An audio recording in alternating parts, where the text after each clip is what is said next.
What's going on, guys? My name's Theoatrix, and today I'm proud to be bringing you guys a complete Wintertodt guide for Oldschool Runescape. Basically, the Wintertodt is a fire-making skilling boss, and it requires level 50 fire-making to partake in. There's no other requirements. However, the minigame itself does give XP in other things like herb lore, fletching, and construction. Before I get into the guide, I want to say that the official Wintertodt world is world 309, and I highly recommend playing on that world because it makes games go a lot quicker. Really quickly, I want to talk about XP rate. Completing a game and getting at least 500 points will give you fire-making XP 100 times your level. So that is one big XP reward at the end of the match, but obviously you do get XP as you play.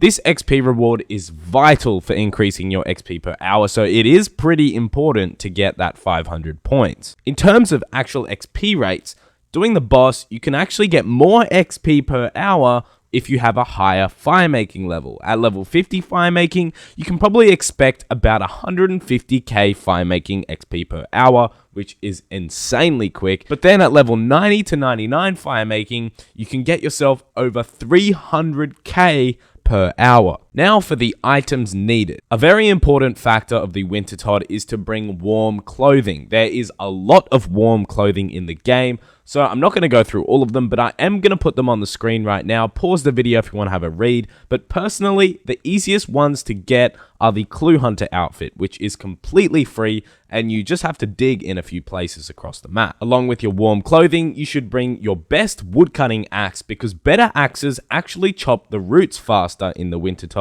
You also need a tinderbox to light the brazier, and you need a knife if you want to fletch, but I'll explain the pros and cons of fletching soon. You also need a hammer to repair the braziers, and you need food. And Saradomin brews probably work the best for high level players because it doesn't matter if they lower your stats, and they heal 15% of your total hit points plus 2. So they heal 16 per dose if you have 99 hit points. Now, cakes are great for super low levels, and then mid-range levels, jugs of wine are actually a very good option because they're dirt cheap and they heal quite a bit. Now, the easiest way to get to the Wintertodt is to use the Games Necklace teleport right to the Wintertodt camp, and you are basically right there. But the alternative way to get there is to walk there, and it is located north of the Arceus house in Zaya. A great way to get there is to use the fairy ring code CIS, or otherwise you can just walk from the ship and then go all the way there from the boat. Now I'm going to quickly run over how to play the boss. Basically, in the room there are 4 different braziers where fires can be lit. At the start of the round, it's always important to light the brazier for a lot of extra XP at the start of the game and a few extra points. In order to contribute to your team, you need to cut broomer roots, which are on the wall, and the best place to cut these is right where I'm standing right now, and the reason for that is because the snowfall attack, which I'll talk about in a second, will not damage you here because there is not enough room for it to fall. And then with those logs or the kindling that you get, you add them to the fire to keep it burning, and you get a lot of fire-making XP. You can also fletch the roots into kindling, and it is a good idea to cut the logs into kindling in the same place that you chop them because you won't get hit by the snow. But kindling is a little bit slower in terms of XP rates for fire making, but I'm going to explain that all in a second. Normally, games last about 3 minutes, and then the intermission time between games is about 30 seconds to 1 minute. Now I'm going to talk about damage in the minigame, and this is a dangerous boss, so you can take damage while you're playing it, and you do die and lose all your stuff if you do die, but you can obviously go and get it back. But anyway, the damage that you take is always scaled to your hit points level. Usually you take about 10 to 15% off your total hit points level whenever you take damage, which isn't that bad. It still can get pretty dangerous. In saying that, it is optimal to do Wintertodt with level 10 hit points. And the reason for this is because the only damage you take is 1s and 2s, and the food that you need is super cheap and very easy to get. In the starting room, you don't take any damage at all in the starting square area, but as you walk into the actual arena, you do take cold damage, which comes up in the chat box actually, and it damages you approximately every 10 to 20 seconds or so. Sometimes it is a lot more than that, like every 5 seconds, and sometimes it's even less than that, like you barely get damaged at all. Now, on top of these cold effects, sometimes there's some big snowfalls that hit in a 3x3 area, which usually target one player, but they can hit anyone that it falls on. And these deal the same damage as the damage from the cold, and these are avoidable, unlike the cold damage. Sometimes the braziers also break, and then this deals damage to people standing around them, and this once again has the same amount of damage as the others. There never really is a time where you'll get hit a lot or you'll get one hit, so it's relatively safe inside the minigame if you're paying attention, but if you're not paying attention, it is not fun. The damage that you take makes it not very AFK because it stops what you're doing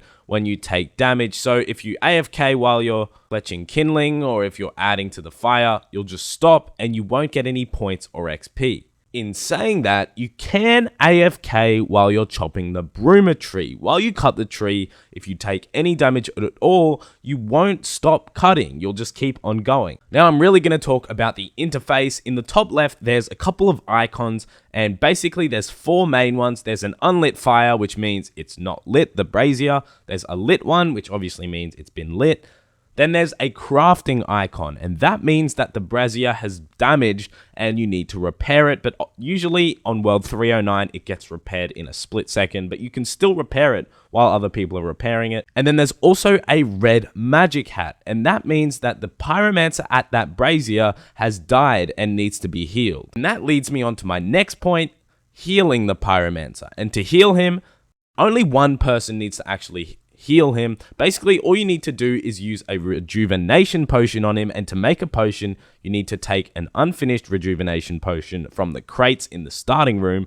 Then you need to go pick a broomer herb from the sprouting roots over here, and then you use it on an unfinished potion, and then it gives you a rejuvenation potion, and each dose that you use on the pyromancer heals it for 5 damage. And with a full potion, there are 4 doses, so you can heal up to 20. Now, in order to get the best possible fire-making XP at the Wintertodt, you need to not fletch the logs into kindling, and by not fletching, you actually get quite a lot more XP per hour, but in some cases, you may find that you don't reach the 500 point cap for a crate and the extra XP reward. So what I do is I do one inventory of regular logs, and then I see how many points I got from doing that, and then from there, I decide how much kindling I want to cut, and then I fletch it, then add it to the fire just to make sure that I get to that 500 point cap. Also, when you want the best fire-making XP possible, do not bother healing the pyromancer, because you want to get the maximum efficiency, and if the pyromancer goes down, your best bet is to run back and cut logs to get more XP. It is, however, a good idea to light the brazier, because that does give a lot of points and a lot of fire-making XP. In order to get the best points at the Wintertodt and have a good shot at getting a unique reward, you need to be fletching the logs into kindling. Kindling actually gives 30% more XP when you add it to the fire instead of logs, but the time that it takes to cut them is a little bit less efficient for XP. It's not a lot less efficient, but a little bit, but you get 25 points for adding kindling to the fire, whereas with logs, you only get 10 points. So it sort of makes it a bit worth it. On top of that, it's a good idea to have rejuvenation potions to heal the pyromancer for points, and also keep an eye out on the brazier, because if it breaks or it goes out, you get points for repairing or relighting it. Now I'm going to explain points, and every 500 point increment that you get another supply crate, and you can actually get up to 27 supply crates in one match. Not only every 500 points matters, but let's say you get more than 500 but less than 1,000 points, there's actually an extra chance of getting another roll on the drop table when you open that supply crate. So basically that crate is worth a little bit more and will give you some extra rewards. If you get an item that you already have and you want to trade it in, you can go ahead and speak to Ignizia,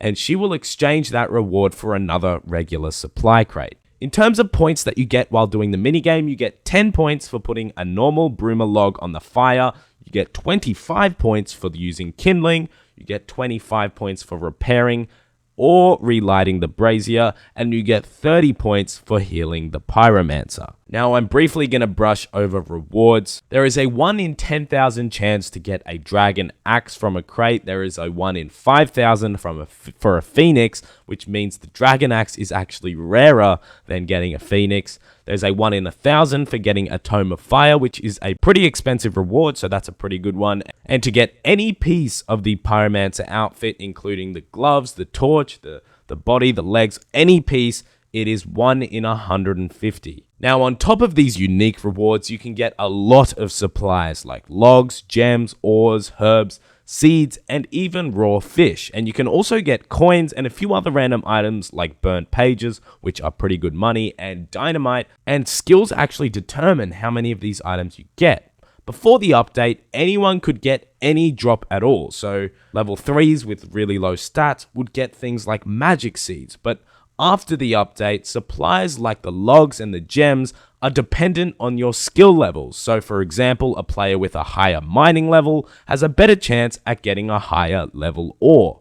So while it is great to do Wintertodt on a fresh account with 10 hit points because you'll take less damage, it's not really the best because you won't get anywhere near as good rewards. So basically, Wintertodt is the best for skillers with lots of high skilling stats, but very low hit points. Anyways, guys, that is my entire Wintertodt guide. I hope you guys learned something pretty interesting today. And we can't end a Theoatrix video without a clip of the day. And today's clip of the day goes to Awake9559. And he completed his 4th hard treasure trail. And he got the Master Scroll book and a Robin Hood hat in the same clue scroll. That is awesome. Of course, it's not worth a huge amount of money, but it's just really, really rare to get 2 rare items in one clue scroll. Congratulations, man. That is awesome. But anyways, guys, if you want to submit a clip of the day, you can check out the link in the description to my website. It's easy as to submit. And thank you so much for watching today's video. If you enjoyed or learned something, be sure to leave a like and also subscribe if you're new. And as always, thank you so much for watching and have a nice day.